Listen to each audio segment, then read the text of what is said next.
So I posted the text to Matovu in the Facebook stream. It's a little different than the text we often do, but since this week the double portion includes Balak, which is the portion that contains the text Matovu, I thought it would be a nice idea to start the service that way. So please join me with Matovu. Matovu, Ohalecha Yaakov, Mishkenotecha Yisrael. Matovu, Ohalecha Yaakov, Mishkenotecha Yisrael. One more time, Matovu, Ohalecha Yaakov, Mishkenotecha Yisrael.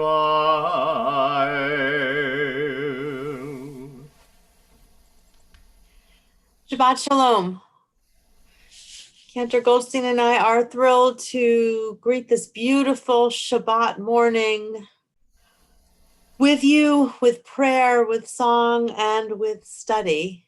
The link for our service sheet with prayer and text is in the text box, on Facebook, and is also on our NSCI website in the Shabbat resources. We're in the first page. We call each other to worship, although we forget and sometimes do not listen.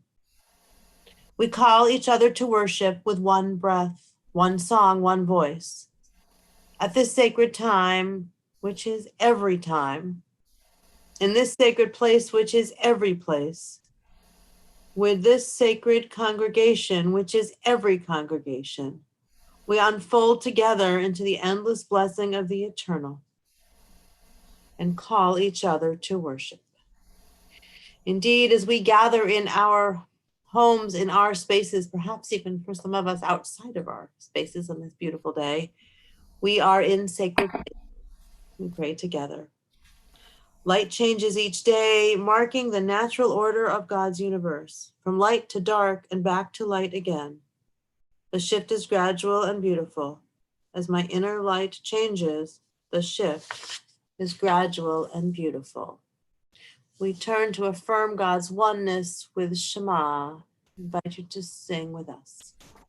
Shema Yisrael, Adonai Eloheinu, Adonai Echad. Baruch Shem Kevod Malchuto Leolam Vaed. Ve'ahavata et Adonai Elohecha bechol levavecha ובכל נפשך ובכל מאודיך. והיו הדברים האלה אשר אנוכי מצווך היום על לבביך, ושיננתם לבניך ודיברת בם בישיבתך בביתך ובלכתך בדרך ובשוכבך ובקומך, וקשרתם לאות על ידיך, והיו לטוטפות בין עיניך, וכתבתם על מזוזות ביתך ובשעריך, למען תזכרו ועשיתם את כל מצוותיי והייתם קדושים לאלוהיכם. אני אדוני אלוהיכם אשר הוצאתי אתכם מארץ מצרים להיות לכם לאלוהים. אני אדוני אלוהיכם אמת. Rabbi Abraham Joshua Heschel reminds us the meaning of the Sabbath is to celebrate time rather than space. 6 days a week, we live under the tyranny of things in space. On the Sabbath, we try to become attuned to holiness in time. It is a day on which we are called upon to share in what is eternal in time, to turn from the results of creation to the mystery of creation, from the world of creation to the creation of the world. Turn to page 3, and we turn to our prayer for peace, which reminds us not only that we pray for peace, but let us allow it to inspire us to redouble our efforts for peace in our close spaces and in our spaces far out, as we are told to seek peace and pursue it. שים שלום, טובה וברכה, חן וחסד ורחמים ורחמים עלינו ועל כל ישראל ועל כל ישראל עמך. שים שלום, טובה וברכה, חן וחסד ורחמים ורחמים עלינו ועל כל ישראל ועל כל ישראל עמך. ברוך אתה אדוני מברך את עמו ישראל בשלום.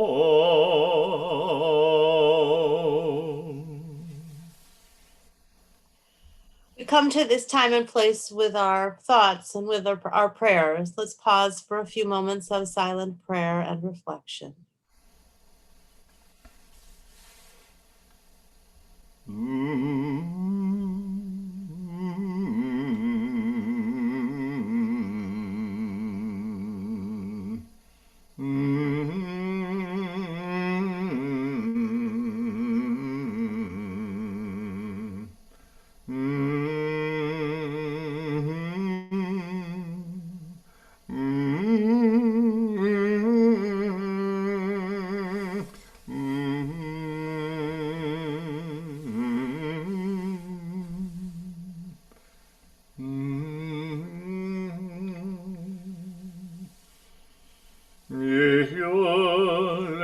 רצון אמרפי והגיון ליבי לפניך. אדוני צורי, אדוני צורי וגואלי וגואלי.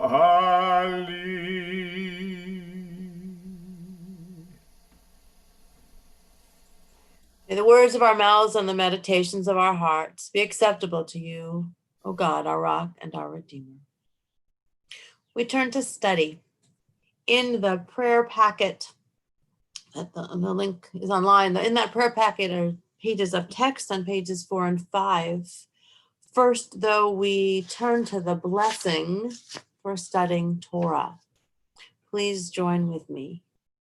Baruch atah Adonai Eloheinu melech haolam, asher kidshanu b'mitzvotav v'tzivanu la'asok b'divrei Torah. Praise you, God, with gratitude for giving us the commandment to engage, to busy ourselves with the sacred work of studying Torah.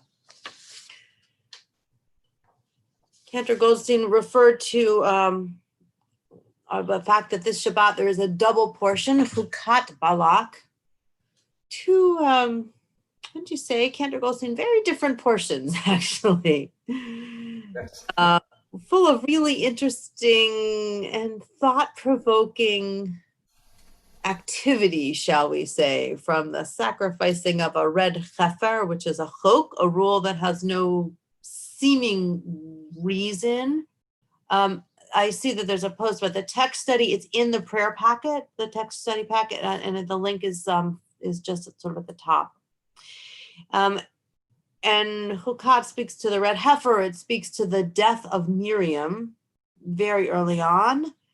And then Balak gets into a whole story about Balak and Bilam the sorcerer. We're going to spend some time in Hukat today.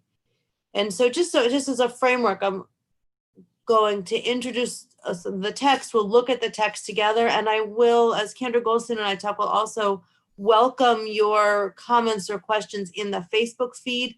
Just to know there is a lag, and so if we don't get to you, I apologize. I'm not looking to not get to you, but there is a lag in that, so sometimes we don't see a particular comment or question. We are looking though. So in Hukat, Miriam dies. Miriam is, as you know, Moses and Aaron's sister, and as some of you may know, as Miriam traveled with the Israelites, it is said that I say mystical, I'm not sure it's the word, but almost mystical well of water followed our ancestors through the wilderness, and that gave sustenance to our people. So I'm going to turn to the Torah text at the top of the text page, and you'll see that, you know, as Miriam died, the community was without water. So we'll start there and go from there. At the top of page 4. The Israelites arrived in a body at the wilderness of Zin on the first moon, and the people stayed at Kadesh. Miriam died there and was buried there. The community was without water, and they joined against Moses and Aaron. The people quarreled with Moses, saying, if only we had perished when our brothers perished at the instance of the Lord. So they're saying, like, what is this? This is awful. This is terrible. We should have stayed in Egypt. We've heard that refrain before as our ancestors met the uncomfortable encounters, uncomfortable experiences of the wilderness. They're saying, what's the point? We don't have water. We should have stayed where we knew, even if it was slavery, we knew what was going on. And they rile up against Moses and Aaron. So think about that. I just came back from a month-long road trip. I had really good travelers with me, but there are those moments of, I need water, I need food, I need to stop for other reasons along the road. Imagine the Israelites in the desert, and they're challenging Moses, and they're pushing their leader. So the text continues a few verses later. There's a gap in the text, but you have it all in front of you. And the Lord spoke to Moses, saying, you and your brother Aaron take the rod and assemble the community, and before their very eyes, order the rock to yield its water. God says, talk to the rock. Rock, give me water, right? Thus you shall produce water for them from the rock and provide drink for the congregation and their beasts. Moses took the rod from before the Lord as he had commanded him. Moses and Aaron assembled the congregation in front of this rock. And what does Moses do? Does he talk to the rock? My commentary there. He says, listen, you rebels, shall we get water for you out of this rock? And Moses raises his hand and he struck the rock twice with his rod. Out came copious water, and the community and their beasts drank.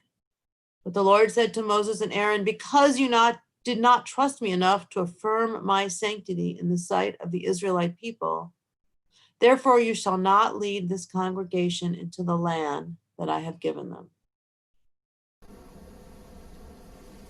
He's supposed to talk to a rock. He hits the rock, yells at the people he's leading, he being Moses, and says, you're done. I feel like Moses was really being set up here in a way. Back in Exodus, not long after we escaped the Egyptians, there was a similar scene in chapter 17, and the people were already complaining, and this was not so long after the departure, and God told Moses to take the rod and to strike the rock.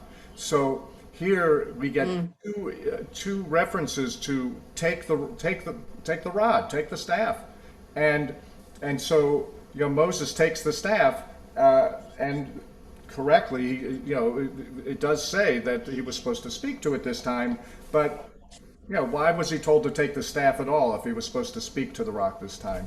And so there's a little bit of a setup going on, maybe. But the "Listen, you rebels," certainly was a moment. But right after that, he says, "Shall we get water for you out of this rock?" He doesn't say, "Shall God?"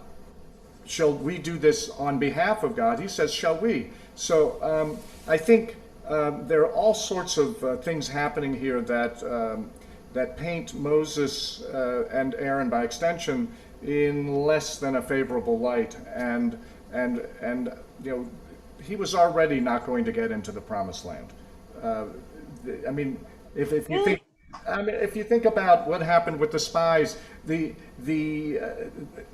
what was told to Moses was, no one of this generation will get in except for who? Not Moses, Joshua and Caleb. So Moses should have already known that he wasn't going to get in. And while this text says it pretty clearly, I think we were already set up for this to happen. And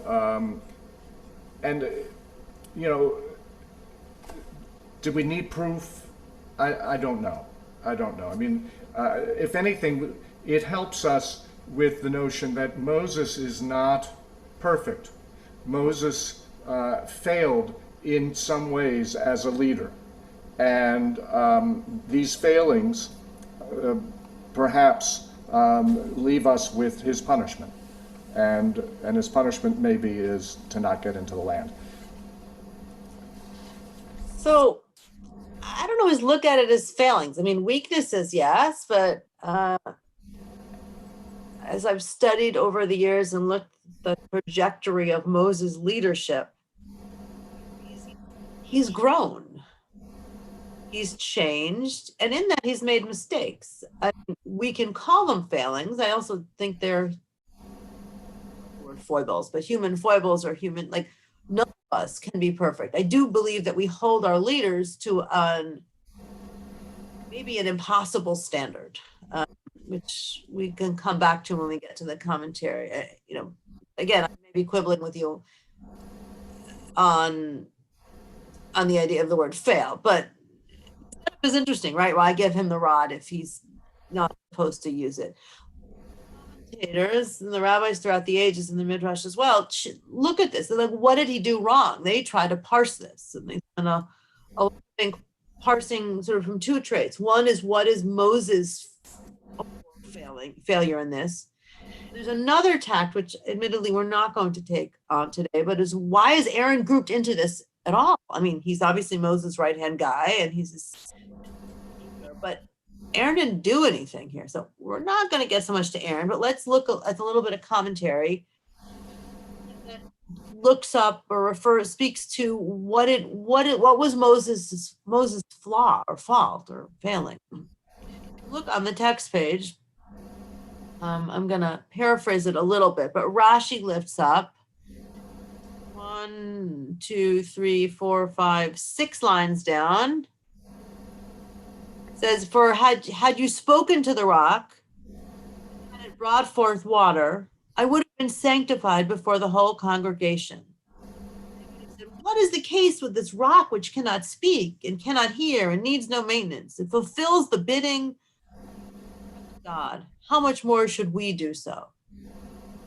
So Rashi lifts up that Moses, to your point, that Moses hit the rock and he wasn't supposed to. All that was his fault. Ramban, on the other hand, citing Rambam, if you want to get into rabbinic acronyms, right? Trying to say Rambam and Ramban quickly without confusing them with your tongue. Ramban lifts up the fact that Moses, in the next passage, that Moses lost patience. And he says something different depending on your translation, to the effect of, "Hear now, rebels." Ramban says, referring to Maimonides, Rabbi Moshe, that is Maimonides, adduced a different analysis and said that the sin of Moses, our teacher, peace be upon him, was that he veered to the side of his ire in his saying, "Hear now, rebels." God, may he be blessed, was exacting with him that a man like him should not get angry in front of the community of the children of Israel in a situation that anger was not fitting. I mean, that is a really powerful, dare I even say, loaded response. Ramban lifts up that Moses lost patience and he did it publicly. So I'm not sure that the sin is that he, while Rashi says that he didn't, Rashi lifts up that he didn't have faith because he hit the rock, which I have mixed feelings about, by the way. I'm not sure that hitting the rock means he didn't have faith. I think he might have been so angry he was frustrated. That's apparent to me, speaking out of moments. But Ramban says he lost patience and he did it publicly. I don't know. How do you feel about that sense of that he as a leader is not allowed to lose his patience before his people? I mean, I get it at some level. He has to be measured. I don't think leaders can just spout whatever they want to say, but should we never show the collective, I don't mean just us, should leaders never show that, impatience or strength? What do you think, or lack of strength, or what do you think about that? Well, it's an interesting thing because through the Torah text, we see the evolution, if you will, of God's nature. We see that God was maybe not so slow to anger early on, or didn't have the patience that we attribute to God later in the text, or that's attributed to God later in the text, and so. Which attribute of God are we supposed to emulate?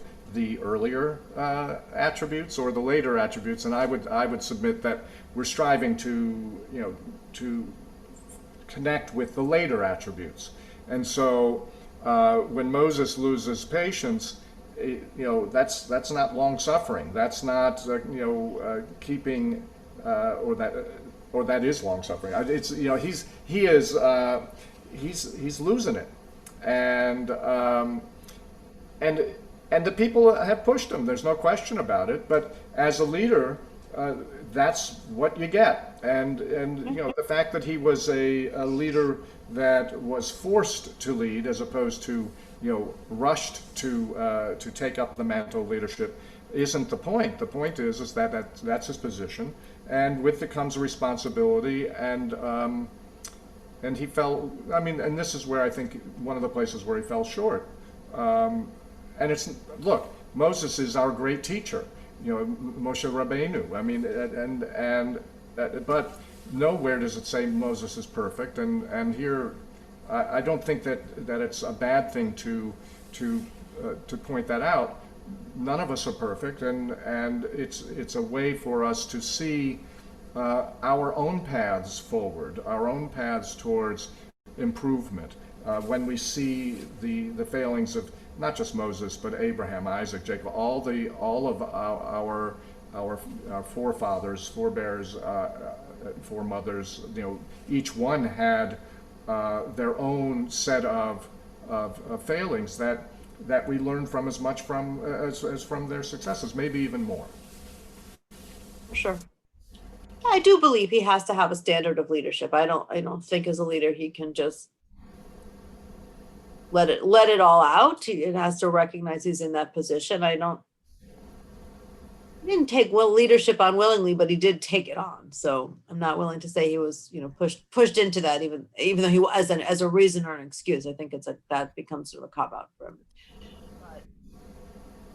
But yeah, we do learn from the humanity of people too. You've heard me speak, Kenner Goldstein and others have over the years. My uncle, who was a world-renowned political scientist, Fred Greenstein, who died a year and a half ago, wrote about the psychology of leadership.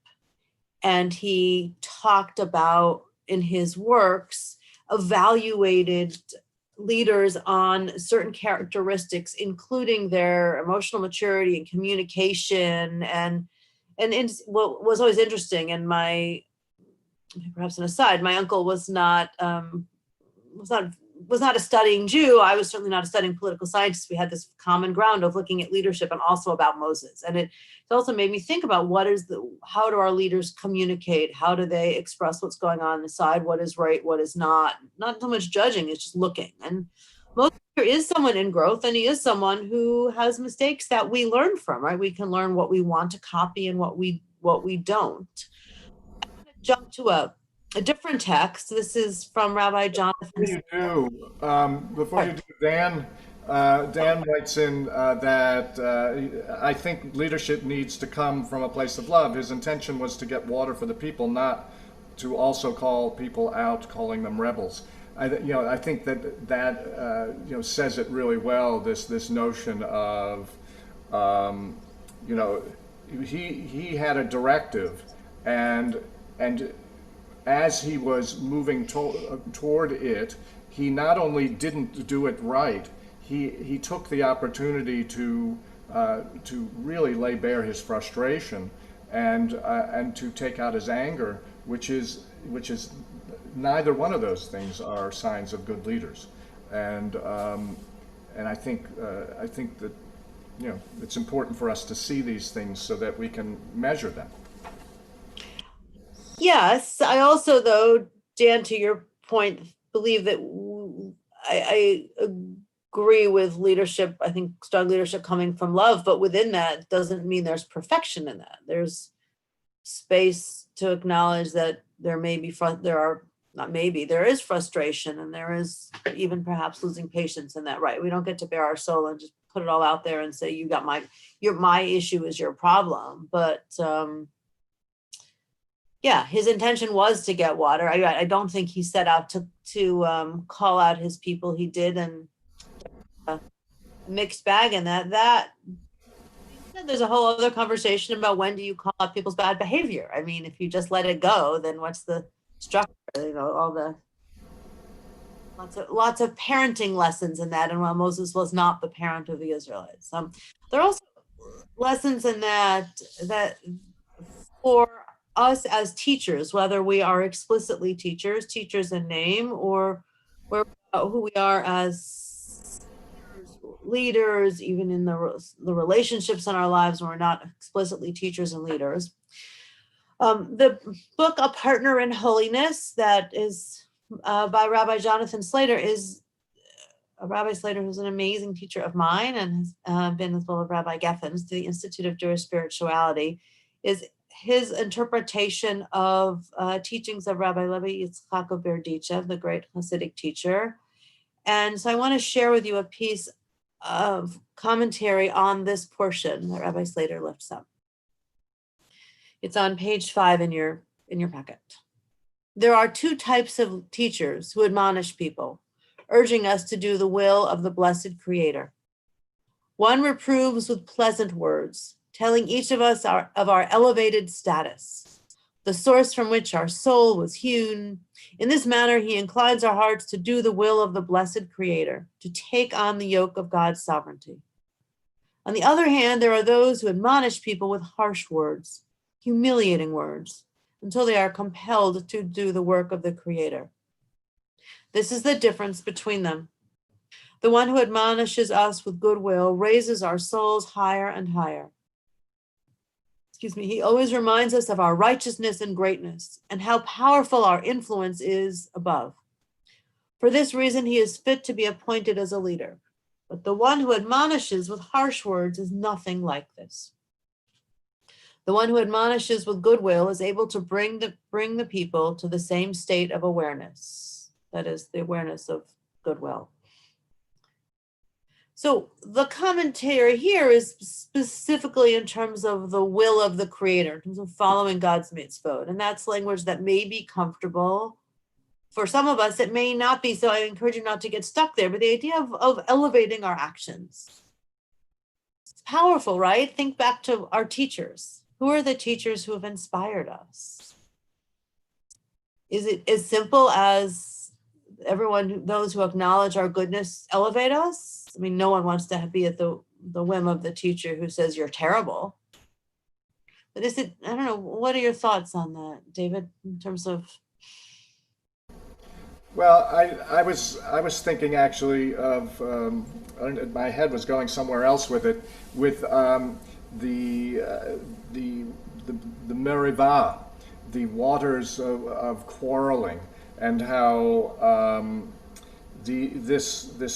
how, calling them out as "listen, you rebels," was in some ways a reflexive thing. There's been quarreling going on all along. I mean, we just finished. We just had Korach. We just had the events of that struggle, and here and we've had this constant complaining and bickering, and this notion of how to respond, and the gentle response versus the stick, I think is important. I mean, look, when we're kids, we're taught that it's better to give honey than a stick, or I mean, there's a carrot and stick. I mean, it's this whole sweetness rather than bitterness, and to simplify it. But in fact, dealing harshly takes a toll, and it sticks with you in a different way. The receiver holds on to it in a different way than when they're dealt with kindness, and I think it's a wonderful thing for us to see. But going back to the other, this whole notion of the imperfection and the, going off the track. I mean, throughout the year, we're constantly getting redirected. Almost, and you don't even have to look very hard to find it, but we're constantly it's sort of like horses with those blinders on, but the blinders sort of slip off, and so we're putting them back on, so that we can get back on the track towards redemption, towards doing the right thing, and when we go off the track, how do we get back on? How do we engage in teshuvah? Not waiting for Yom Kippur, but on a daily basis. How do we keep coming back to the right path? I think, yes, and I think that last line, that one who admonishes with goodwill is able to bring the people to the same state of awareness. I think that is it's the challenge I leave us with this morning, which is, how do we, in our interactions, whether we are explicitly leaders or teachers, or whether it's in the relationships in our home, in our friends, or our family, how do we admonish with goodwill? Like, if something's not right, how can we do it with goodwill as opposed to pointed finger, listen, you rebels? How can we lift ourselves up in holiness? And how can we lift up those with whom we interact? It's not always easy, right? When we are like Moses, like ready to hit the rock and we're filled with anger, can we breathe and stop and step back and say, how do I change this situation and correct it? Not say all is good, but how can I rectify it or change course to elevate myself and to others in terms of our awareness of our behavior, and do it with goodwill. So I invite us all to think about that in the coming week, to think about, how do we admonish with goodwill? How do we lift up? Yes, Dan, for sure. We have to walk in God's way with love and respect. When we speak to others with that respect and love, even if it's a statement of correction, I think that can be heard. And I don't necessarily think that Moses' statement, listen, you rebels, was heard with that love, though maybe they could hear it at moments. I don't know. So let us move forward with an eye toward goodwill and toward finding waters of sustenance and conversation together. And on this day in which our country celebrates so much, let us think about and challenge ourselves to lift up our freedoms and lift up our voices, to seek not only goodwill, but to seek for the rights and of justice for all. Shabbat Shalom. Thanks for joining with us in study. We turn to Kaddish. We turn to remember. Kaddish is on page 6. We've paused first to remember those for whom we mourn at this time. The Shabbat, we remember those for whom we mourn in the period of Shloshim. Judy Berger, Ralph B. Block, Linda S. Elbaum, Ilana Grunberg, Solly Isaacson, Bob Luskin, Jesse Bludgett Petkoff, Harold Rabin, Erwin Mark Rosenblum, Stephanie Sherman, Richard Siegel, Alexander Smolovsky, Lois Witt. And we remember those whose yahrzeit fall this week: Bertha Abel, Esther Arwas, Gus Bagan, Leonard Berman, George H. Bernstein, Margaret Blumenthal, Dr. Meyer Brown, Phyllis Pankow Burrows, Harry L. Canman, David M. Cohn, Jacob S. Cohn, Sally Daniel, Meryl Eisenstein, Albert Feldstein, Marvin S. Fenshel, Serna Field, Ray Fleischer, Hy Fox, Gus Friedman Jr., Adele Ginsberg, Hannah Glazer, Leo Golden, Herbert Goldsmith, Myron C. Halpern, Myron E. Herzog, Ann Hirschman, Max Hollow, William Howard, Sophie Jaffe, Vera Jers, Samuel Kahn, Joseph Kitsis, Selma M. Coates, Irving Levitt, Darlene Levine, Sala Lewis, Fanny Randell Losoff, Stephen H. Lovey, Dr. Barbara Lowenthal, Harriet Goldston Mark, John I. Marks, Morton W. Marlin, Stilma Melvoin, Eleanor Ellisberg Miller, Flora Nierenberg, Enid Pessman, Harriet Rich, Sheldon Myron Richmond, Rose Romick, Kitty Rose, Dorothy Helen Scripsima, Shirley Rose Seltzer, Michael Shapiro, Ray Silverman, Philip Marvin Singerman, Julie M. Sorkin, Irma Spitz, Ruth Stern, Julia Freed Stone, Nathan Stone, Sanford E. Takeif, Samuel Thavew, Daniel Paul Toby, Abraham Walser, David Wald, Julie Wasserman, Nathan Noah Wollens, Stanley Yarkoni, James Harvey Udor. Zichronam Levracha, may all of their memories be a blessing. We join together in the words of Kaddish, continuing an unbroken chain of tradition. Yit gadal v'yit kadash me rabah, v'yamad divrach yiruteh v'amlich malchuteh, v'chayechon of yomechon, v'chayeh d'chol beit Yisrael, b'agala uvizman kari v'imru amen. Yehei shemei rabah mevarach le'olam almei almaya. Yitbarach v'yishtabach v'yitpa'ar v'yitshomam v'yitnaseh. V'yitadar v'yitaleh v'yitalal shemei d'kudsha b'rechu. Ve'ela min kol birchata v'shirata. Tushbechata v'nechemata. Da'amiran v'yama v'imru amen. Yehei shlomo rabba min shemaya v'chaim. Aleinu v'al kol Yisrael v'imru amen. Oseh shalom b'mramav. Hu ya'aseh shalom. Aleinu v'al kol Yisrael v'imru amen. May God, who makes peace in the heavens, grant peace and comfort to all of us who mourn here on earth. We say together, amen. We conclude our service with song, and we join with Cantor Goldstein. Oseh shalom b'mramav, Yaseh shalom aleinu, ve'al kol Yisrael, ve'imru, imru, amen. Yaseh shalom, shalom aleinu, ve'al kol Yisrael, Yaseh shalom, Shalom aleinu ve'al kol Yisrael. Yaseh shalom. Shalom aleinu ve'al kol Yisrael. יעשה שלום, יעשה שלום, שלום עלינו ועל כל ישראל, יעשה שלום, יעשה שלום, שלום עלינו ועל כל ישראל.